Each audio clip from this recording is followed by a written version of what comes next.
It's the SNP's annual party conference in Perth, and the former leader, Alex Salmond, has just got up to make his farewell speech. Let's listen in to what he has to say.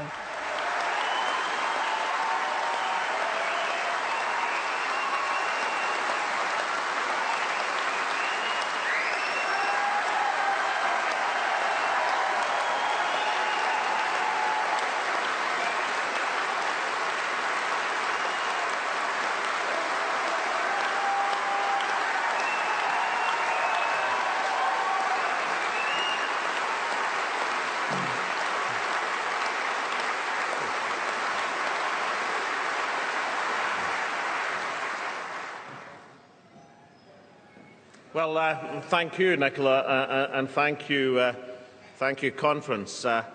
Listening to what you had to say, waiting in the wings there, Nicola, I came to a decision.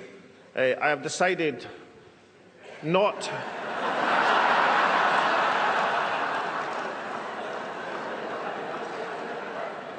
I have decided not to stand for the Westminster Parliament in Lewis in East Sussex.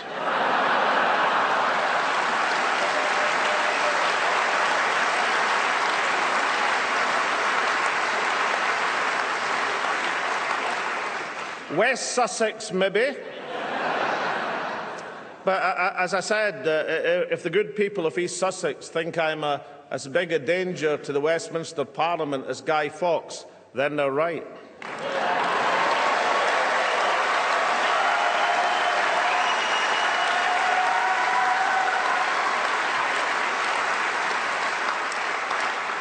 But friends, as I stand here before you today, the Scottish National Party has a massive lead in the polls at both Holyrood and Westminster. As of this morning, we now have 85,101 members.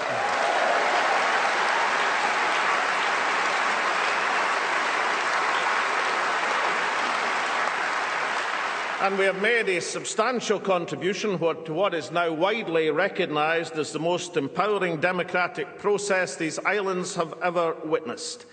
I feel a bit like Mark Twain, who was amused to arrive in London to newspaper billboards proclaiming at the top, "Mark Twain arrives," and at the bottom, "Gold cups stolen," as if the two things were connected. In Edinburgh, I'm imagining billboards which say at the top, "Alex Salmond leaves," and at the bottom, "SNP membership trebles."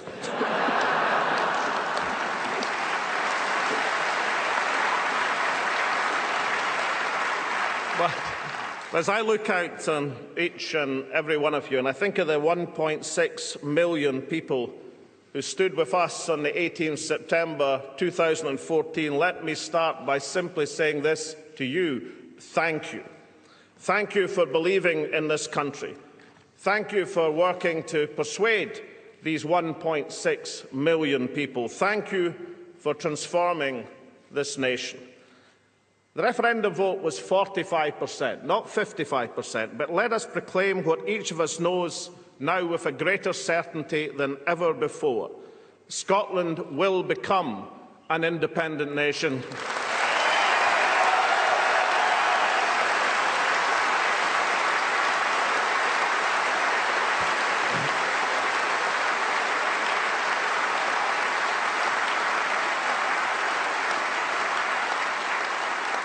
Because today I want to affirm what we did achieve on the 18th of September.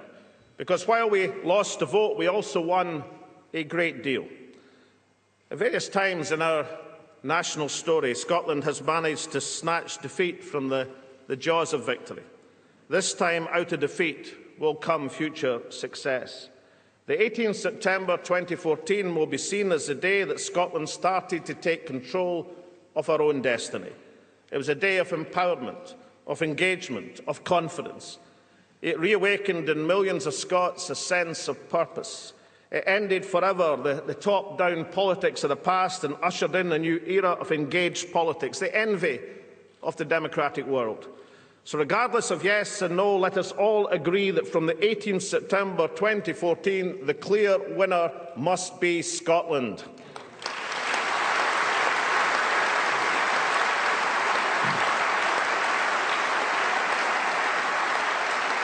Why is that? Because despite everything that the Westminster establishment threw at Scotland, the fears, the smears, the lies, the scares, 45% of the people, 1.6 million women and men living and working in Scotland, chose hope over fear.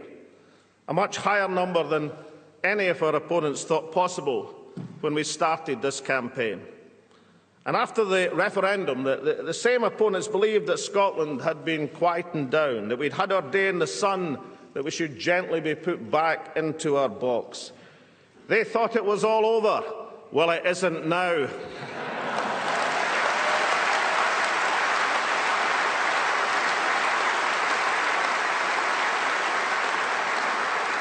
For Scotland, all has changed, and changed utterly. Because of the 55% who voted no, many did so on the last-minute promise of radical constitutional reform within the Union. Be in no doubt, without that last-gasp concession, the No campaign would have had its just desserts. Without that desperate vow of maximum devolution, Scotland would already be in a process of becoming independent. A cynical ploy, a last-minute bribe, certainly. A desperate response to a yes campaign that was gaining such ground, absolutely. But for many, it was enough to convince them to give the Union one more drink at the Last Chance saloon. For some, it was an argument for saying not yet rather than yes. As a Democrat, I respect that decision, but conference, let me tell you this. If the Westminster gang reneges on that promise, they will discover that hell have no fury like a nation scorned.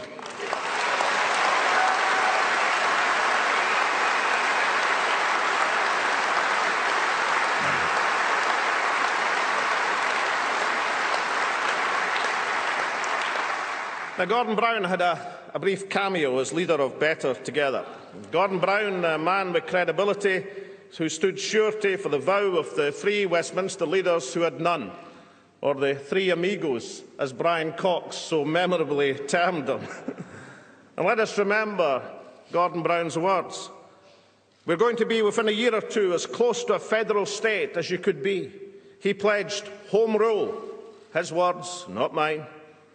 And so that is now the yardstick by which the Smith Commission will be measured. And each of the parties in that commission needs to understand one thing very clearly. Scotland expects the vow to be redeemed. Of course, Labour and Tory will try to renege on their commitments to Scotland. The Prime Minister will try to renege. That's what Tory Prime Ministers do. Westminster, Labour will try to renege. That's why Joanne Lamont called them dinosaurs. But let no one imagine the collective will of the Scottish people will be defeated, not now and not ever.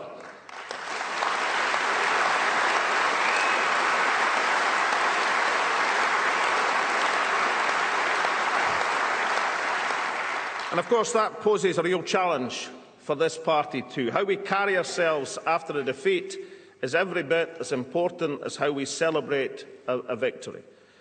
The nation expects us to accept the referendum result with dignity and grace. As Democrats, we did so. But it also expects us to champion Scotland's national interest in the vital months and years to come. As Scottish patriots, we will. That's why we meet as a party, invigorated as never before. Far from reflecting on what might have been, we are focused on what now must be. Our job is incomplete, but our role is clear.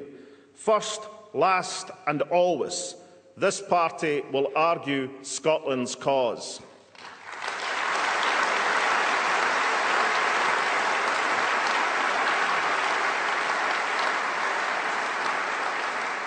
Delegates, today I want to reflect a little, as you might expect, on the remarkable journey of our party, our government and of our nation. 24 years ago, I was elected leader of the SNP just across the road at the City Hall. The SNP had 4 members of Parliament in a Westminster Parliament of 650. It was a different time. I didn't need to diet then. But the country was in the grip of high Thatcherism. This prospect of even a Scottish Assembly seemed a distant dream. Now we have 72 parliamentarians across 3 parliaments. We have more councillors than any other party. We've won the last 2 European elections. We hold the majority in our own national parliament. Conference. Let us now set a target of winning our first UK general election in Scotland. Together we will ensure that the vow made to Scotland shall be redeemed in full.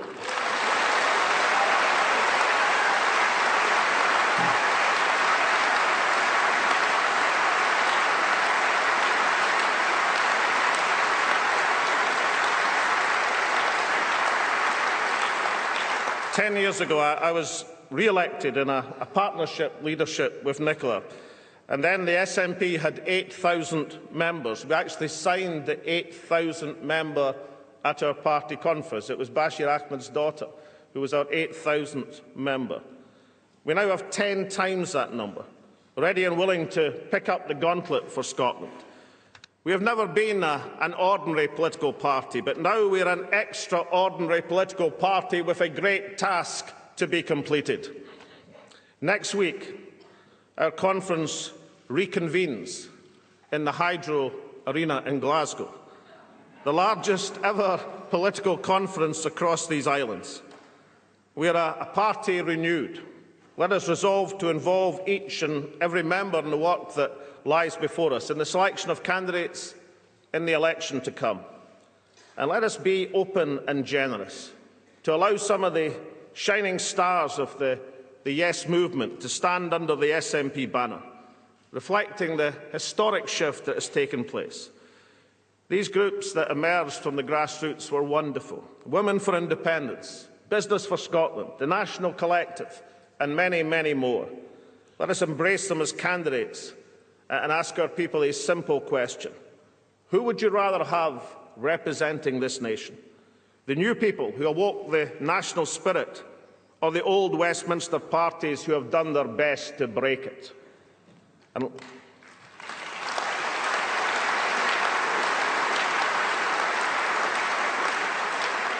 let us set ourselves a target and a challenge. Let us select our candidates from the best that Scotland has to offer and send them into battle with an army of activists. Our party has more than tripled in size, but it can still grow further yet by reaching out further to the people. Let us ensure that by next May's election, the SNP reaches a level which is never achieved before by any political party in the history of Scottish politics.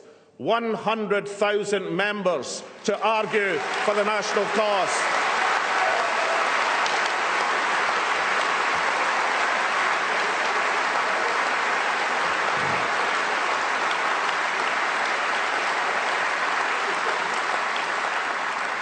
And so this party has changed, but so has the governance of Scotland. It has also changed, and changed utterly. 24 years ago, the Lord Lang was Secretary of State. The poll tax was still in place. Ravenscraig was about to be closed. A party with no mandate ruled the roost, both desocialising and deindustrialising Scotland. 10 years ago, we had gained a parliament, but it was run by a coalition devoid of any vision to strike an independent course from their Westminster masters. The executive didn't even have the guts to call themselves a government. Alas, poor government, afraid even to speak their name. In these days, Labour were run as a branch office from London.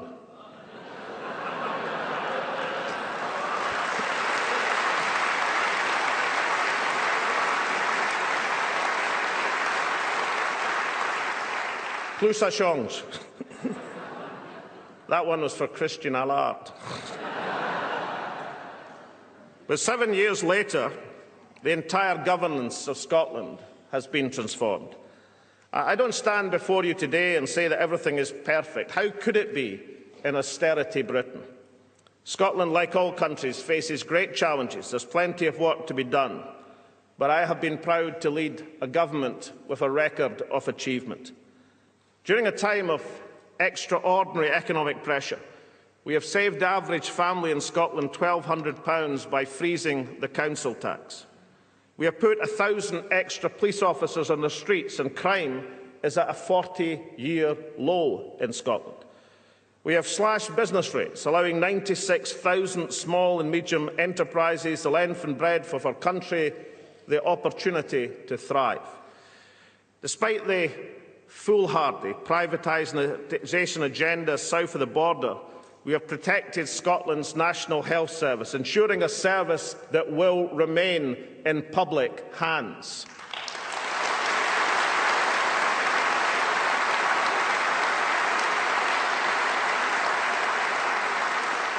And delegates, as somebody who grew up in a council house in Linlithgow and went on to be educated without charge at St Andrews University, I'm proud to have led a government when the rocks did not melt with the sun, where tuition fees were abolished and the right to free education was restored to Scotland's young people.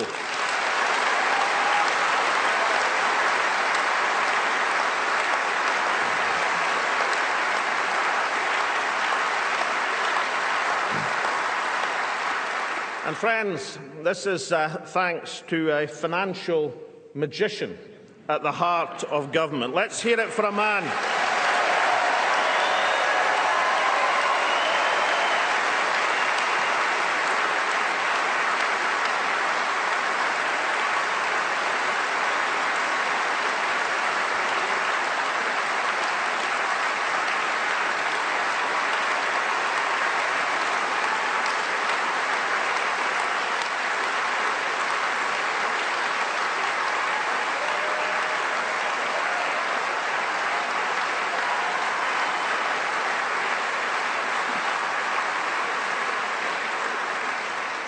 Scotland's Merlin, John Swinney, the only finance minister in Europe to pursue successfully a balanced budget. John Swinney.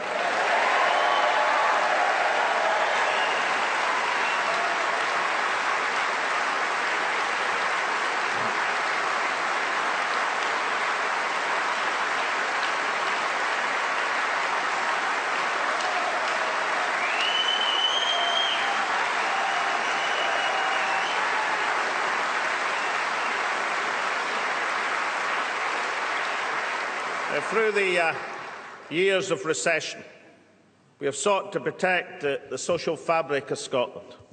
We understand the basic wisdom of Adam Smith. No society can be flourishing and happy of which the greater part of its number are poor and miserable. And thus we acted to protect the people from the injustice of the bedroom tax. We retained the educational maintenance allowance to support youngsters from poorer backgrounds to stay in education. We acted with local government to protect 500,000 low-income Scots from increases in their council tax. We introduced a progressive land transaction tax to replace the discredited stamp duty, demonstrating how to combine economic efficiency with equity. But one of our finest measures, delegates, is the introduction of the living wage, introduced into the teeth of recession in 2011. We acted to introduce the living wage, shortly to move to £7.85 an hour for the public sector in Scotland, a fair day's pay for a fair day's work.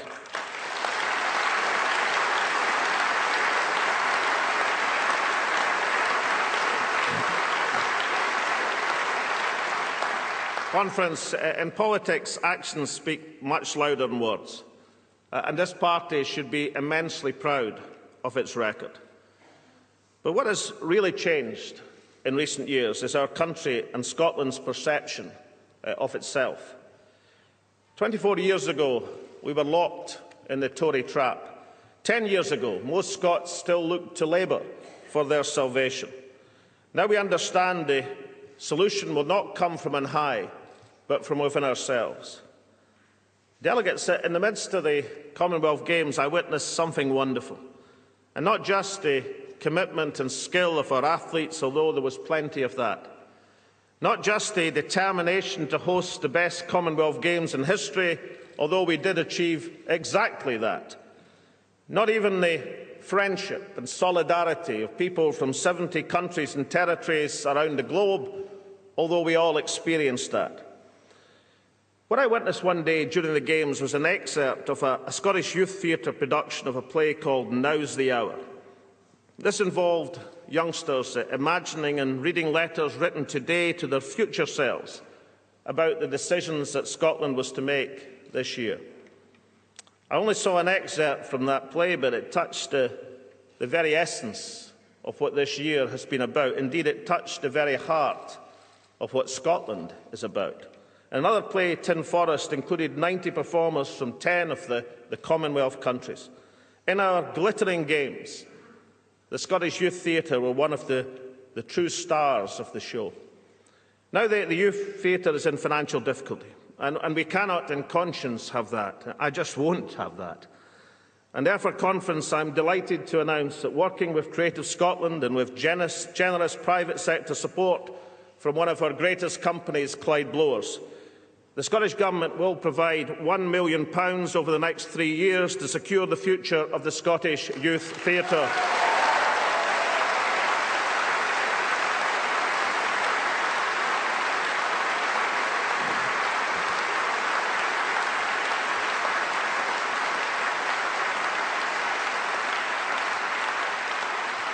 Friends, we've come a long way, but we have a step further still to travel. You know, it must be infuriating for our unionist opponents to see us lose the referendum and then go on to prosper. They are totally disorientated. They cannot understand what on earth is going on.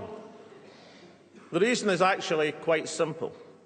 For us, the referendum was never about party. It was always about country. And because we understand that most people, yes voters and no voters, still want to see the country prosper, we are trusted by most voters to do exactly that. Advancing the Scottish national interest is what we do as a party, is in our DNA. So starting now and until we have secured for Scotland what we were promised, our job is to hold Westminster's feet to the fire. That's why voting SNP is now more important than ever. And the yes vote we shall ask for next May, next year, will be a simple one. Yes to the devolution of job-creating powers, social security, broadcasting, pensions and much else beside. Yes to a parliament which really controls Scotland's finances. Yes, above all, to the presumption that those who live and work here are the best people to run our own affairs. The UK parties should be in no doubt. Give Scots the power, or we demand, or Scotland will vote to take that power.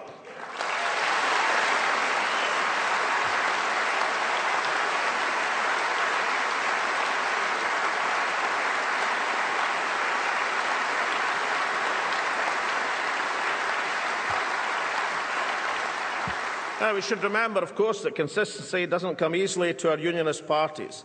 After all, so much of what was said by our opponents during the referendum has already been abandoned.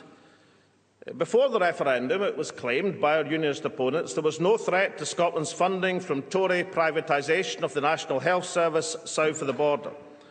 Now, Ed Miliband says that the very future of the National Health Service will be on the ballot paper at next May's election. Of course, Ed himself may or may not be on the ballot paper next May.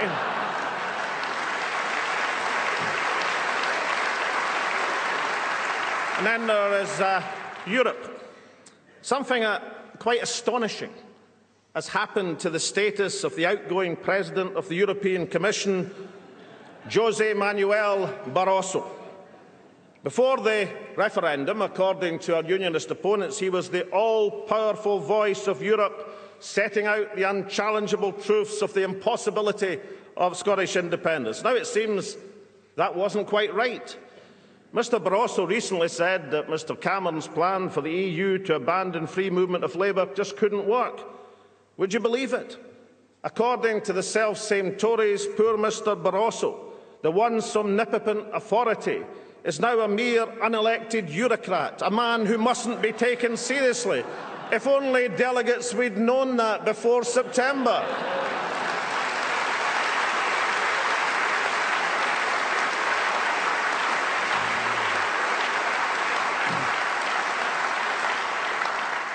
Before the referendum, we were told that Scotland's vast renewable energy resources were not needed by the rest of the United Kingdom. Now we're told that UK electricity capacity is at a 7-year low and the people of England are facing brownouts and perhaps blackouts. And have you noticed, delegates, how many new oil fields have suddenly been discovered in the central North Sea?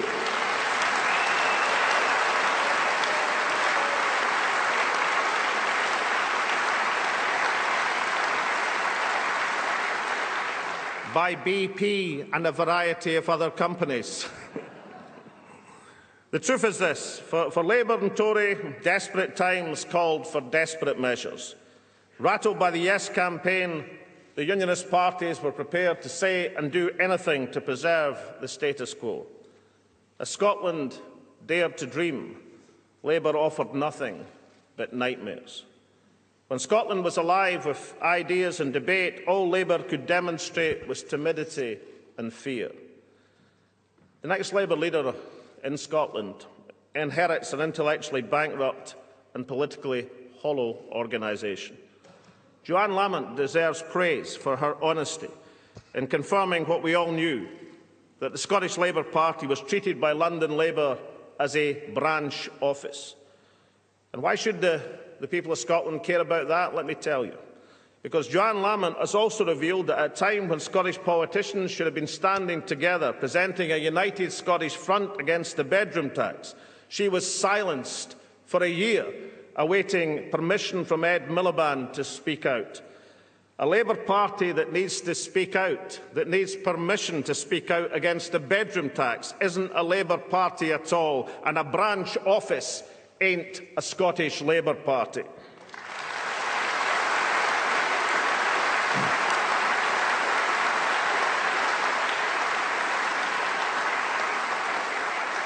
And Labour in Scotland are already paying the price for standing shoulder to shoulder with the Tories. So reduced have they become that rather than rise to the greatest democratic occasion in Scottish history, they sank into the Tory maw. But if the Labour thinks Scots will just forgive and forget, they are deeply mistaken. To save the time and money and the need for sophisticated polling analysis, let me spell out exactly for the next Labour leader precisely why their party is in terminal decline in Scotland. Labour didn't trust Scotland, and now Scotland doesn't trust Labour.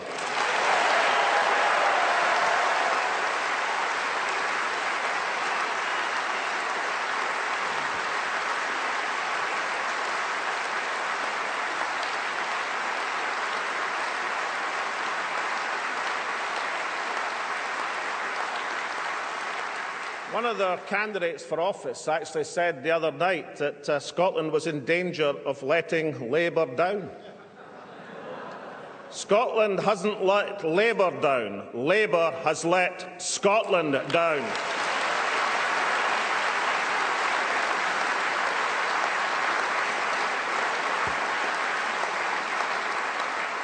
But for us, for this party, for this movement, we look forwards, not back. We look to the next election, not the last.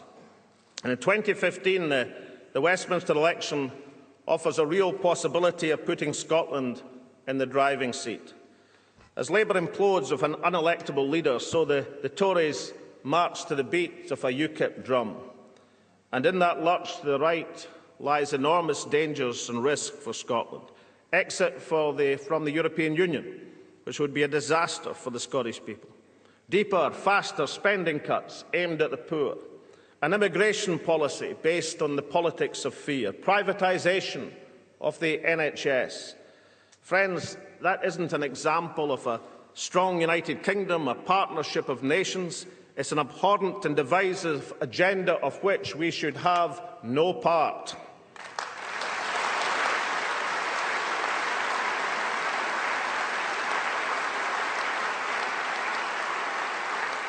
Conference, much has changed, but one thing has remained consistent.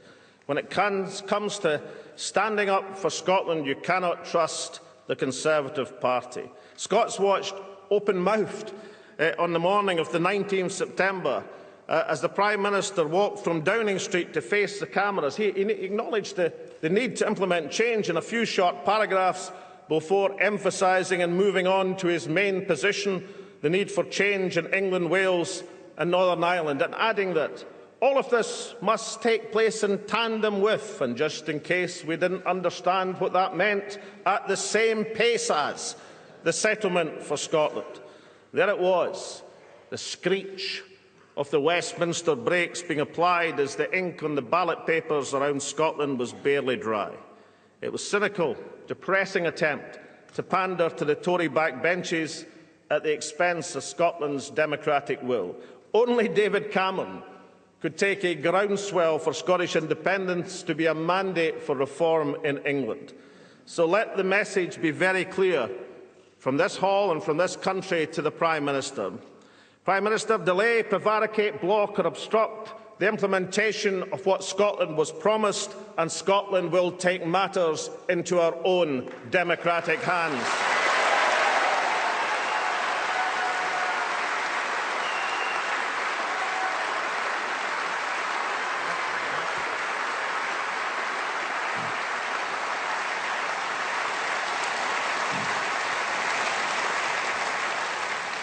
So our message to every voter in Scotland must be clear. Only a vote for the SNP next year can force Westminster to deliver on its promises to Scotland. And getting that vote next year depends on you, the members of this party. In this, our 80th annual conference, we rejoice in the knowledge and the experience of having 85,000 members.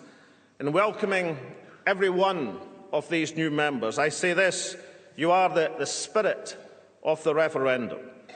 You define and represent a nation which has become one of the most politically charged anywhere in the democratic world. Your choice to join us, your restless desire for change, are what will fuel the final stage of Scotland's journey. Delegates, there are now twice as many SNP members in Scotland as the Liberal Democrats have across the entire United Kingdom.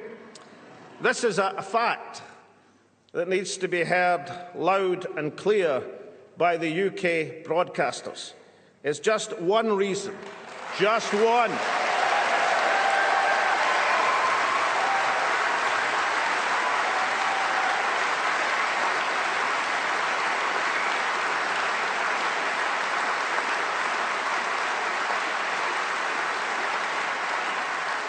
Just one reason why any attempt to exclude this party from leaders' debates in next year's general election would be scandalous, an affront to democracy, an insult to Scotland. So no ifs, no buts. Our leader, Nicola Sturgeon, must be an equal participant in any televised general election debate.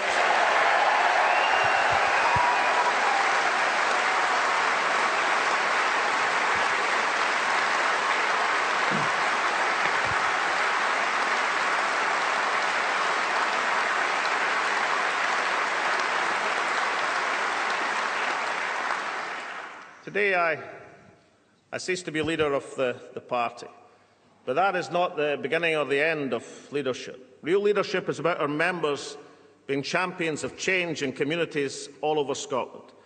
How we carry that responsibility and engage with our communities will inform how far and how fast we move to independence. And that's why it's you and thousands like you who will always be the real leaders of this movement. In Nicola Sturgeon, we have a woman of extraordinary talent to take this party forward. I have not the slightest doubt that she will serve this country with enormous distinction when elected by the Scots Parliament as our First Minister. As one era ends, so another begins. Nicola, your contribution to where this party now stands has already been immense. Your future contribution, I have no doubt, will be to make history.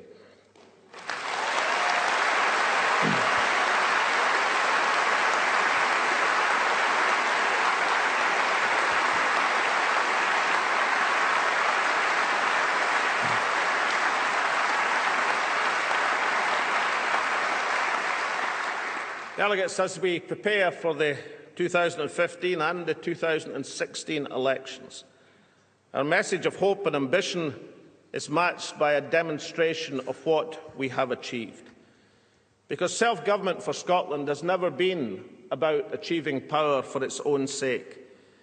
It has been about having power to improve the lives of the people who live and work here in Scotland. That's why we've worked so hard to demonstrate what can be done within devolved government. Constitutional reform means nothing without a tangible benefit for the people of Scotland. Since 2007, we've delivered Scotland's first minority government and Scotland's first majority government. Let me be clear, without the success of that minority government, there would have been no majority government.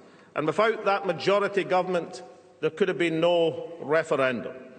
We have improved the condition of our people at home. We have put Scotland back on the global map. The eyes of the world were fixed on Scotland this year. And Scotland did not stand transfixed in the headlights of international attention. We rose instead to the challenge of change. The people will not disappear back into the political shadows, and the nation will not fade into the dark. The country has changed, and changed utterly. And that is why that change will carry us forward to independence.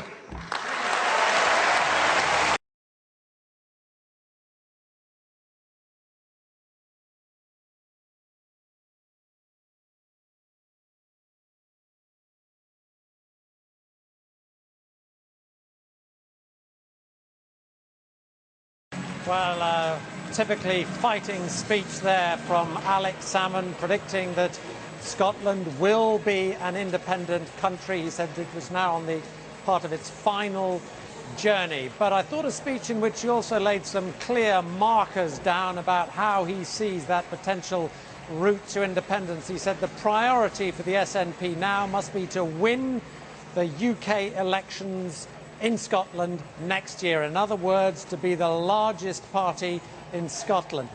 Also, a clear warning he gave to the main unionist parties. He said if they backtracked on the promise of more powers, home rule he called it, for Scotland, if they backtracked and did not give Scotland those powers, then in his words, Scotland will take matters into our own hands. Now that, I think, will be seen by many as a clear warning that if there is any attempt to hold back or to fudge the delivery of home rule, then that, he believes, would provide the legitimacy potentially for another referendum. Now, why that is so significant, of course, is because Mr. Salmond has always said that he believed the referendum would settle this issue for a generation.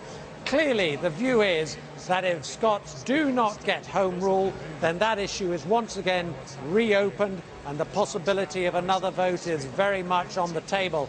Nicola Sturgeon, of course, now takes over. Praise for Nicola Sturgeon.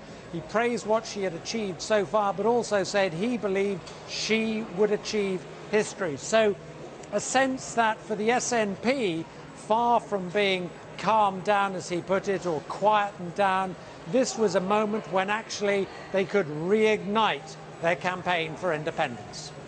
OK, for now, Norman, up there at the SNP conference in Perth, many thanks.